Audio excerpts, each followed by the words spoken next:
일곱째 날 새벽에 그들이 일찍 일어나서 전과 같은 방식으로 그 성을 7번 도니 그 성을 7번 돌기는 그날뿐이었더라.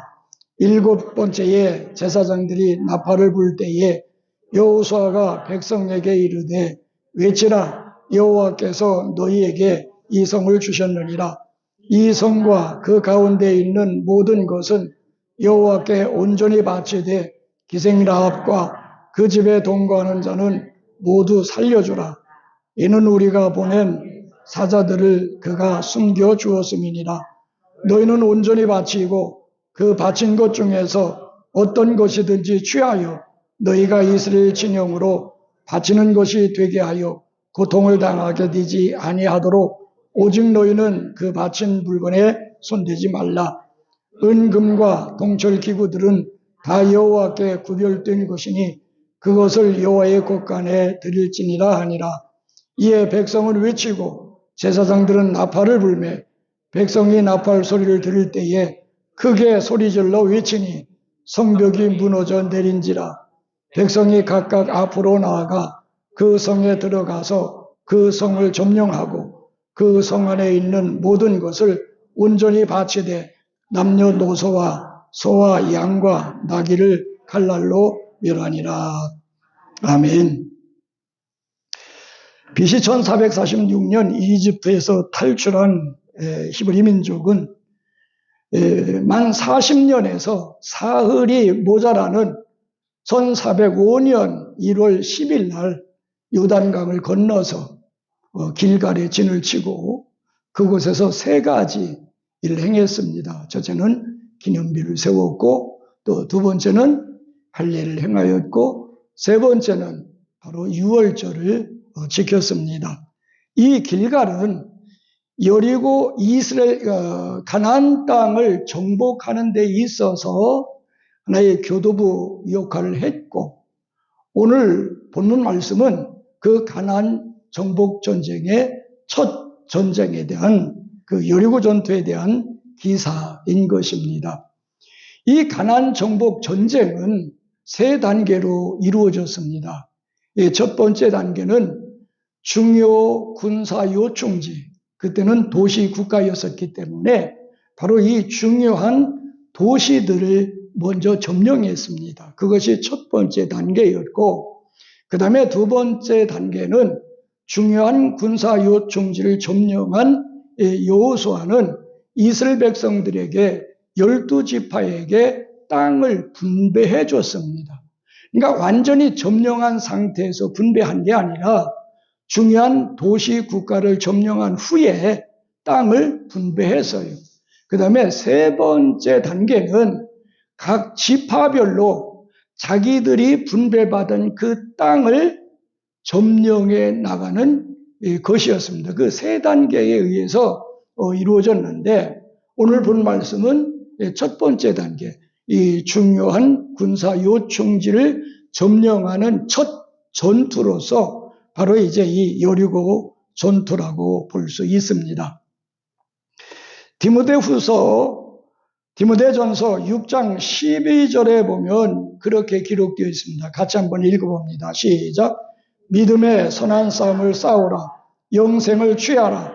이를 위하여 내가 부르심을 받았다. 바로 선한 싸움, 믿음의 선한 싸움을 싸우기 위해서 하나님이 우리를 구원하셨다. 우리가 구원받았다. 말씀하신 것입니다. 그렇다면 우리의 싸움은 무엇이냐? 에베소 6장 12절 다시 한번 같이 읽어봅니다. 시작. 우리의 씨름은 혈과 육을 상대하는 것이 아니요 통치자들과 권세들과 이 어둠의 세관 주장한 자들과 하늘에 있는 악의 영들을 상대함이라. 아멘. 바로 우리가 싸워야 될 대상은 육신적인 세상적인 그런 싸움이 아니라고 하는 겁니다. 그는 뭡니까? 쉽게 말하면 우리 속에 내재하고 있는 죄의 부패성은 내 스스로 싸우는 겁니다. 그 다음에 두 번째는 죄입니다. 그 다음에 이 죄를 짓게 만드는 사탄의 세력입니다. 그러니까 내 속에 있는 죄의 부패성, 그리고 죄, 그리고 사탄의 세력과 싸우는 이 영적인 전쟁이 바로 우리의 믿음의 싸움이라고 하는 것입니다. 그런데 베드로후서 2장 19절에 보면 그렇게 기록되어 있어요. 같이 한번 읽어봅니다. 시작. 누구든지 진자는 이긴 자의 종이 됨이라. 여기에 보면 진자는 이긴 자의 종이 된다고 그랬어요. 내 속에 있는 부패성과 싸워서 진다면 우리는 내 자신이 죄의 종이 되어지는 것이죠. 죄를 지게 되는 도구로 쓰여지는 겁니다. 또 죄와 싸워도 역시 져서 마찬가지입니다. 또 사탄과 싸워진다면 역시 평생을 사탄의 노예로 살아갈 수밖에 없어요. 그것이 전쟁의 원리입니다. 그렇다면 우리는 반드시 이겨야만 되는 것이 바로 우리의 영적인 싸움입니다. 지금 그 이스라엘에서는 어떻게 보면 이 가나안 정복 전쟁과도 비슷한 형태입니다. 같은 에리 안에서 서로 싸우기 때문에 다른 민족들과의 그런 싸움이라고 볼 수 있어요. 이스라엘의 입장에서 보면 이번 전쟁은 반드시 이겨야만 하는 전쟁이에요. 오늘 우리 신앙의 영적 전쟁도 마찬가지입니다. 반드시 이겨야만 하는 것이 선한 싸움이에요. 영적 전쟁이에요. 그렇다면 우리가 어떻게 하면 이 영적인 전쟁에서 승리할 수 있을까? 거룩한 전쟁이라고 하는 제목을 가지고 오늘 본 말씀, 이스라엘의 가나안 정복의 첫 전투입니다.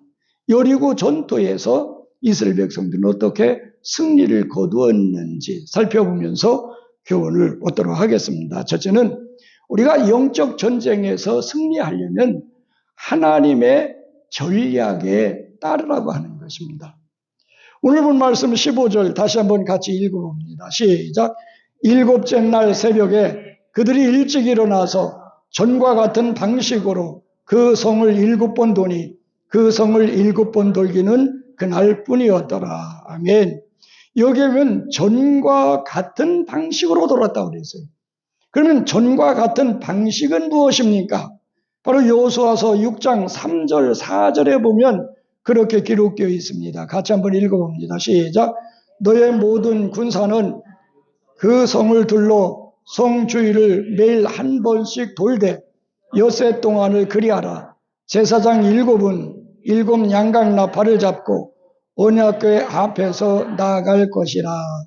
예, 바로 이것이 하나님께서 이스라엘 백성들이 이 여리고 전투에서 승리할 수 있도록 말씀하신 하나님의 전략이고 하나님의 전술이었습니다. 여러분, 우리 1절에 보면 그 당시 여리고 성의 상태가 어땠는지 기록되어 있어요. 같이 한번 읽어봅니다. 시작. 이스라엘 자손들로 말미암아 여리고는 굳게 닫혔고 출입하는 자가 없었더라.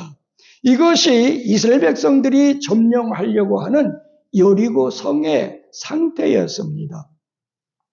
이제 이 고고학적 자료에 의하면 이 마사다 요새는 이제 높은 절벽처럼 높이 솟은 그런 하나의 언덕 위에 세워진 천연적인 요새였어요. 이 여리고 성도 마찬가지입니다. 높은 그런 그 절벽같이 이제 솟아난 넓은 언덕 위에 세워진 것이 여리고 성이었고, 더군다나 이 성 밖으로 3, 4m의 큰 바위 덩어리로 이제 이 방어벽을 쌓는데 이 중앙벽과 30도 각도로 기울어지게 쌓았어요.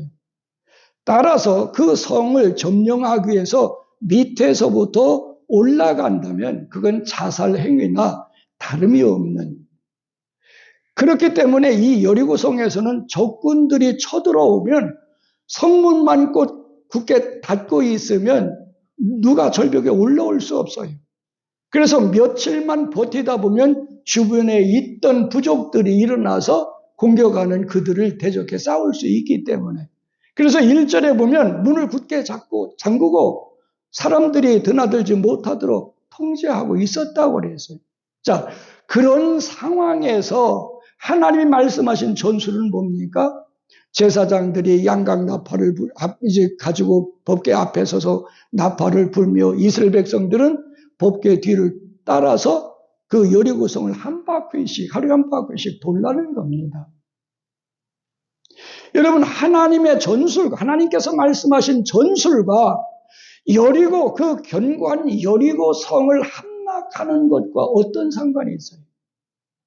어떻게 보면 이 여리고 성을 함락시키는 그 전술과는 전혀 상관이 없는, 오히려 이스라엘 백성들이 하는 행위는 하나님을 찬양하고 하나님의 이름을 높이는 예배의 행렬이지 군인들이 싸우려고 하는 그런 행렬은 아니었던 겁니다. 여러분, 때로는 하나님이 우리에게 말씀하시는 말씀이 나의 상황과 형편과 이 세상의 논리와 이치에 맞지 않는, 도저히 이해할 수 없는 그런 말씀들도 있어요.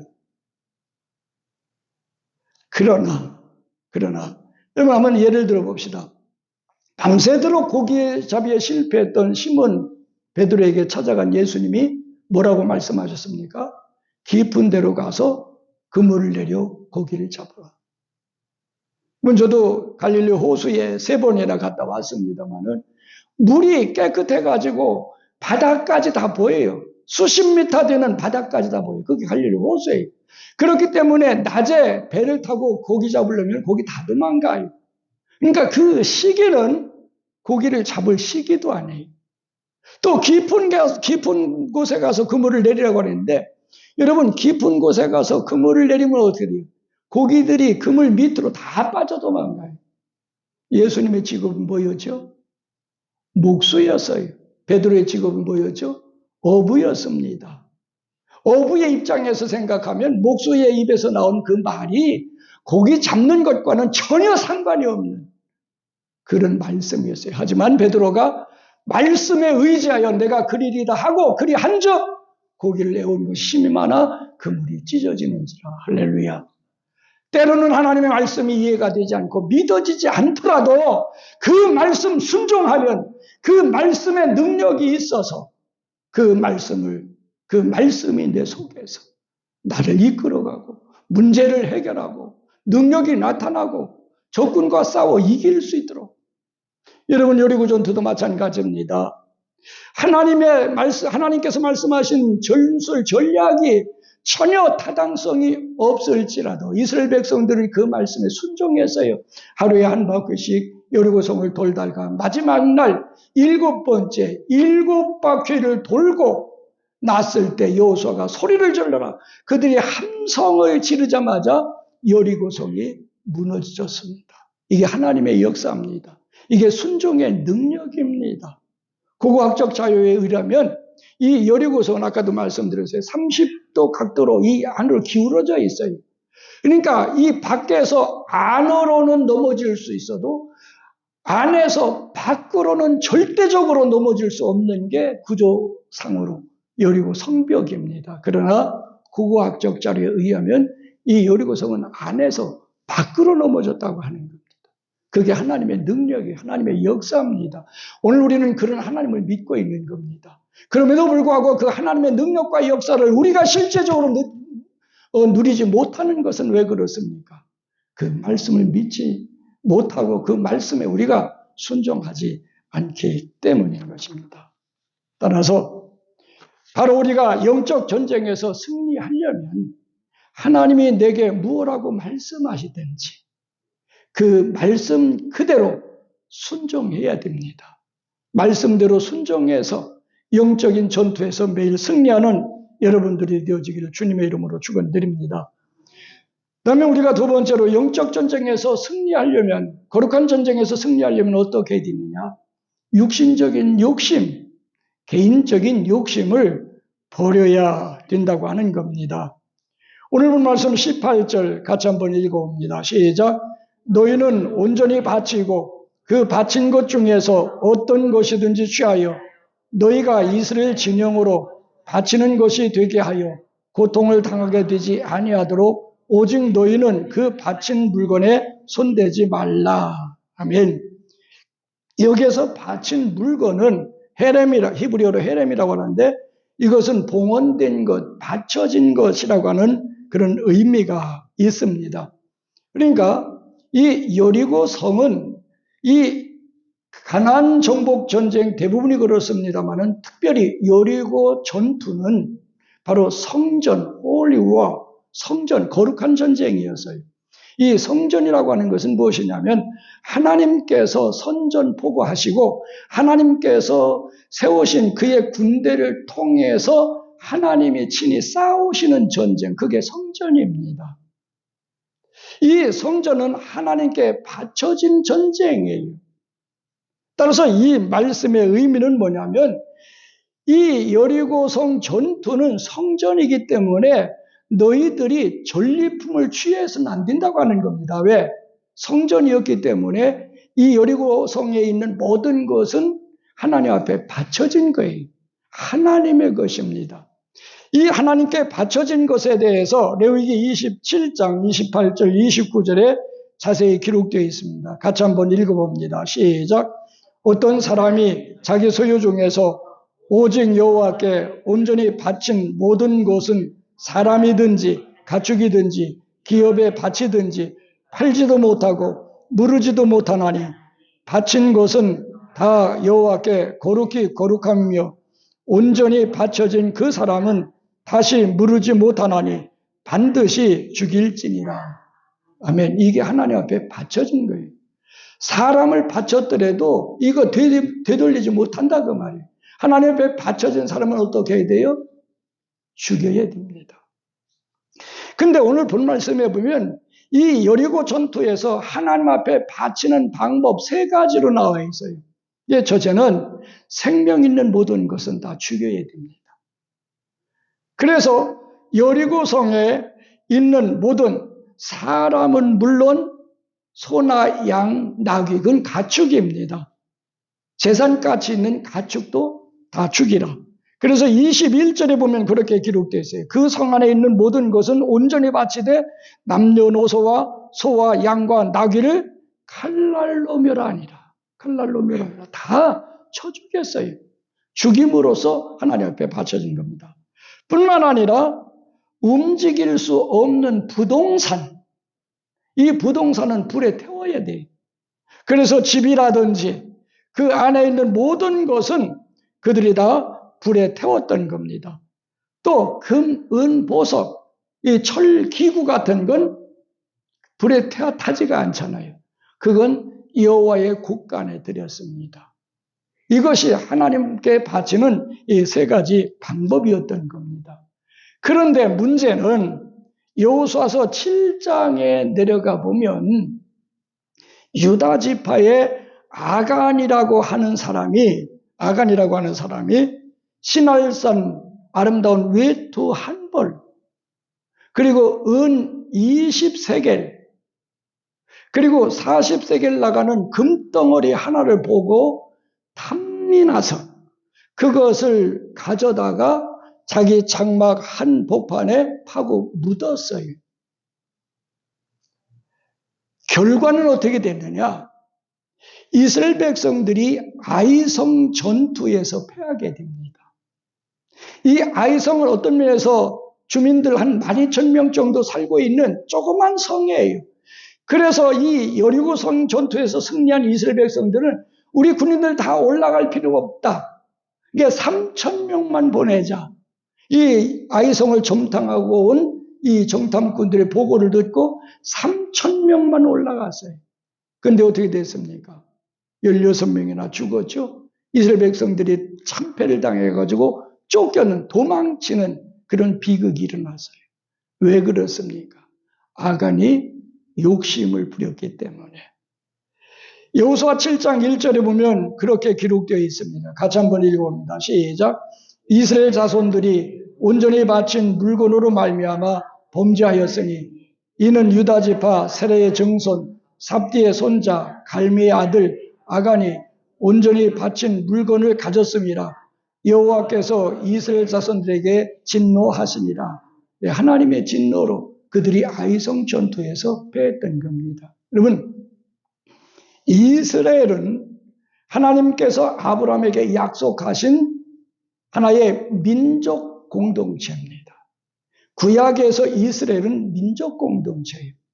신약에서 교회는 이스라엘의 민족 공동체와 같습니다. 신약은 예수 그리스도의 십자가에 근거한 유기적 공동체입니다. 예수님의 피로 죄 용서 받고 구원받은 생명을 지닌 우리 그리스도인들의 모임이기 때문에, 따라서 우리 이 교회 공동체는 이스라엘 민족 공동체에서 아간 한 사람이 욕심을 부리지 못하고 범죄함으로 말미암아 이스라엘이라고 하는 공동체가 아이성 전투에서 패했듯이 우리 교회 공동체도 마찬가지입니다. 유기적 공동체에서 한 사람이 바로 개인적인 욕심, 자기 주장을 내세우며 자기가 주인 노릇하고 정말 이 개인주의에 빠지다 보면 그 속에서 성령이 역사하지 않죠. 하나님이 함께하지 않습니다. 그래서 고통당하고 어떤 면에서 실패하고 넘어지는 것은 이 교회 공동체 전체인 겁니다. 그렇기 때문에 이 공동체 속에서 나라고 하는 것은 대단히 중요합니다. 여러분, 이스라엘 백성들은 하나님의 지시에 따라서 누가 범죄했느냐, 제비를 뽑으니까 아간이 걸렸죠. 그래서 이 아간과 그 가족들, 그 재산까지 다 바로 아굴 골짜기에 데리고 가서 돌로 쳐 죽이고 불에 태워 죽였습니다. 그리고 돌무더기를 쌓고 두 번째 아이성 전투에 나섰는데 그래서 그곳에서 승리를 거두었던 겁니다. 따라서 바로 오늘 우리가 하나님의 것을 내 것으로 삼으려고 한 욕심이 나로 하여금 영적 전투에서 실패하게 만들 뿐만 아니라 나의 한 사람의 실패가 내 가정이나 교회 공동체의 실패를 가져온다고 하는 사실입니다. 오늘날도 하나님 앞에 거룩히 바쳐진 것이 있습니다. 하나님의 것으로 구별해 놓은 것이 있어요. 시간 가운데 하나님이 내 것으로 구별해 놓은 것은 주일날 예배 시간입니다. 안식일을 기억하여 거룩히 지키라고 말씀하고 있습니다. 물론 구약의 안식일과 오늘날 이 주일날과는 차이가 있습니다만 그러나 예배 시간만큼은 하나님이 구별해 놓으셨어요. 또 물질 가운데 하나님의 것으로 구별해 놓으신 것이 있습니다. 그건 뭡니까? 첫 열매와 11조입니다. 여러분 언젠가도 말씀드렸어요. 어떤 사람들은 11조는 구약에 속한 것이다. 신약에는 안 해도 된다. 천만의 말씀이에요. 구약 시대는 어떻게 했습니까? 이 양들은 목자 지팡이, 문에다가 지팡이를 걸어놓고 이 지팡이로 밑으로 지나가게 하는 건 10번째. 그것이 새끼든지 살찐 것이든지 좋은 것이든지 10번째는 여호와의 것이다. 여호와의 선물이라고 그랬어요. 하나님의 것으로 구별해놨어요. 뿐만 아니라 이 사람들 가운데도 하나님이 쓰시기 위해서 기름 부어 세우신 그 일꾼들이 있어요. 이들은 하나님의 소유입니다. 하나님의 선물입니다. 따라서 그것을 내가 주장하려고 하고 내가 컨트롤하려고 하고 내 것으로 삼으려고 하다 보면 우리는 영적 전쟁에서 결코 승리할 수 없습니다. 중요한 것은 바로 하나님의 것을 하나님의 것으로 인정하고 하나님 앞에 드린 후에 우리가 싸움에 나설 때 우리는 백전백승할 수 있는 겁니다. 마지막 세 번째로 우리가 영적 전투, 거룩한 전쟁에서 승리하기 위해서는 어떻게 해야 되느냐? 바로 뿌리까지 완전히 뽑으라고 하는 겁니다. 여러분, 지금 전 세계적으로 이슈가 되고 있는 것은 이스라엘과 하마스와의 전쟁입니다. 그렇죠? 이스라엘은 그들이 율법을 가지고 신앙생활하는 그런 사람들입니다. 그래서 하마스 세력을 뿌리째 뽑으려고 하는 겁니다. 그럴 수밖에 없어요. 또 그래야만 되는 겁니다. 그런데 오늘 본 말씀도 역시 마찬가지입니다. 21절 아까 읽어봤습니다만 다시 한번 읽어봅니다. 시작. 그 성 안에 있는 모든 것을 온전히 바치되 남녀노소와 소와 양과 나귀를 칼날로 멸하니라. 예, 멸한 게, 죽인 게 온전히 하나님 바친 거예요. 예, 어떤 사람은 그렇게 말합니다. 이 성경에 보면 남녀노소 다 죽였잖아요. 오늘날도 이스라엘이 이제 이 뭡니까? 가자 지역에 그 하마스 세력을 축출하려고 다 죽일 세력을 제거하려고 하다 보니까 민간인들의 피해가 있습니다. 많은 사람들이 죽죠. 그래서 세계 여론이 좀 비판적으로 일어나고 있습니다만은, 그러나 하나님이 말씀하신 성전은 남녀노소 할 것 없이 다 죽이는 겁니다. 그래서 어떤 사람들은 왜 하나님이 사랑의 하나님이라고 하는데 그렇게 잔혹하게 뭡니까? 잔혹하냐? 인정이 없느냐? 사랑이 없느냐? 예, 그렇게도 말하는 사람이 있습니다. 그러나 하나님께서 자, 이 진멸하다고 하는 단어도 바치다, 봉헌하다라고 하는 뜻이 있어요. 여기도 온전히 바치되 칼날로 다 죽였다고 그래요. 그러니까 바치다라고 하는 단어나 뭡니까? 여기에 멸한이라고 하는 단어가 똑같은 단어예요. 하람이라고 하는 단어가 쓰여졌어요. 그러니까 멸하는 것과 바친 것과 같은 겁니다. 그런데 이게 하나님께서 왜 이렇게 말씀하셨느냐? 우리 신명기 20장 16절에서 18절 같이 한번 읽어봅니다. 시작. 오직 내 하나님 여호와께서 내게 기업으로 주시는 이 민족들의 성에서는 호흡 있는 자를 하나도 살리지 말지니 곧 헷 족속과 아모리 족속과 가나안 족속과 브리스 족속과 히위 족속과 여부스 족속을 내가 진멸하되 내 하나님 여호와께서 내게 명령하신 대로 하라. 이는 그들이 신들에게 행하는 모든 가증한 일을 너희에게 가르쳐 본받게 하여 너희가 너희 하나님 여호와께 범죄하게 할까 함이니라. 아멘. 이 말씀의 의미는 뭐냐면 그들을 전부 진멸해서 없애라고 하는 겁니다. 왜? 그들을 내버려 두면 이스라엘 백성들이 그들의 문화, 풍습, 우상까지 동화돼서 이스라엘 백성들도 우상 숭배해서 하나님 앞에 범죄하게 될까 하나님이 염려해서 너희가 가나안 땅에 들어가든 원주민들을 다 죽여라, 진멸하라 그렇게 명하셨던 겁니다. 그런데 이 가나안 정복 전쟁은 세 단계로 이루어졌다고 그랬죠. 중요 군사 유청지를 점령하고 땅을 분배했습니다. 근데 분배받은 땅을 점령해 나가는 과정에서 유다 지파 같은 경우는 숫자도 많고 강합니다. 단번에 올라가서 분배받은 땅을 점령했어요. 그러나 다른 지파들은 그렇지 못했습니다. 힘이 없고 군사 적고 그래서 싸우다가 이기기도 하고 지기도 하고 원주민들을 몰아냈다가 다시 침략을 해서 빼앗기기도 하고. 그래서 여러분 이 가나안 정복 전쟁이 어떻게 보면 우리가 여호수아서 다음에 사사기입니다. 이 사사기가 제 세 번째 단계 각 지파별로 분배받은 땅을 점령해 나가는 과정이 바로 사사기의 내용입니다. 그러니까 350년 동안 지속됐던 거예요. 다시 말씀드립니다. 이 가나안 땅에 들어가서 원주민들을 진멸하지 못한 다른 지파들 그들을 내버려 둡니다. 그리고 통혼하게 되고 그리고 나중에는 그들이 섬기는 우상 숭배까지 하게 됩니다. 그건 범죄죠. 하나님이 그들을 심판하셔요. 그래서 그 남겨두신 원주민들에게 침략을 받게 하고 노략질을 당하게 합니다. 그러니까 고통스럽잖아요. 그러니까 이스라엘 백성들이 하나님 앞에 잘못했습니다. 회개해요.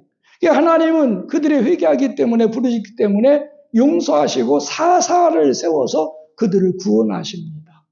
구원하시고 그들에게 다시 복을 내려주세요. 그럼 복받고 삶이 안정되고 평안하면 또 상숭배합니다. 또 죄를 져요. 하나님이 또 징계하십니다. 그들이 회개해요. 하나님이 구원하셔요. 또 축복하셔요. 이것이 350년 동안 계속해서 되풀이에 반복된 것이 사사시대의 내용입니다. 여러분, 하나님께서 그렇게 섭리하신 이유가 있습니다. 우리 사사기 3장 1절에서 4절까지 한번 같이 읽어보겠습니다. 시작. 여호와께서 가나안의 모든 전쟁들을 알지 못한 이스라엘을 실험하여 하시며 이스라엘 자손의 세대 중에 아직 전쟁을 알지 못하는 자들에게 그것을 가르쳐 알게 하려 하사 남겨두신 이방 민족들은 블레셋의 5 군주들과 모든 가나안 족속과 시돈 족속과 바알 베무른 산에서부터 하맛 아굿까지 레바논 산에 거주하는 히 족속이라 남겨두신 이 이방 민족들로 이스라엘을 시험하사 여호와께서 모세를 통하여 그들의 조상들에게 이르신 명령들을 순종하는지 알고자 하셨더라. 그러므로 이스라엘 자손은 가나안 족속과 헷 족속과 아모리 족속과 브리 족속과 히 족속과 여부 족속 가운데 거주하며 그들의 딸들을 맞아 아내로 삼으며 자기 딸들을 그들의 아내에게 주고 또 그들의 신들을 섬겼더라. 이게 사사 시대의 일인 것입니다. 이게 350년 동안 지속됐어요. 마찬가지입니다. 오늘 우리가 예수 믿고 회개하고 우리가 예수를 믿는데 예수 믿고 구원받고 우리가 말씀과 성령으로 거듭났더라도 우리의 마음속에는 죄악된 부패성이 있어요. 근데 이 부패성들을 완전히 제거하지 않고 남겨두게 되면 그것들로 인해서 우리가 유혹에 넘어가고 범죄하게 되고 하나님을 배반하는 일이 생긴다 그 말입니다. 그래서 오늘 우리는 우리 마음속에 있는 죄악의 뿌리를 뿌리채 뽑아내야 되는 겁니다. 그게 영적 전투에 승리하는 비결인 것입니다. 결론적으로 말씀을 드립니다. 신앙생활은 영적인 싸움입니다. 아까도 말씀드렸습니다. 진자는 이긴 자의 종이 됩니다. 그렇기 때문에 영적 전쟁에서는 우리가 진짜 이 히브리서에 기록된 말씀처럼 피 흘리기까지 싸워야 돼요. 이게 끝까지 싸워야 돼요. 이길 때까지 싸워야만 하는 것이 영적 전쟁입니다. 그렇기 때문에 하나님 말씀이 이해되지 않고 믿어지지 않는다 할지라도 그 말씀대로 순종하는 습관이 필요한 겁니다. 그리고 내 개인적인 육신적인 욕심을 제거하고 그리고 이 마음속에 남아있는 죄악의 뿌리까지 뽑아내는 그것이 힘들고 고통스럽고 어렵다 할지라도 그 훈련이 필요합니다. 완전히 뽑아내야 우리는 영적 전투에서 거룩한 전쟁에서 승리할 수 있습니다. 따라서 여러분들이 이 영적 전쟁에 매일매일 승리하는 이 승리의 축복과 영광을 누리시기를 주님의 이름으로 축원드립니다.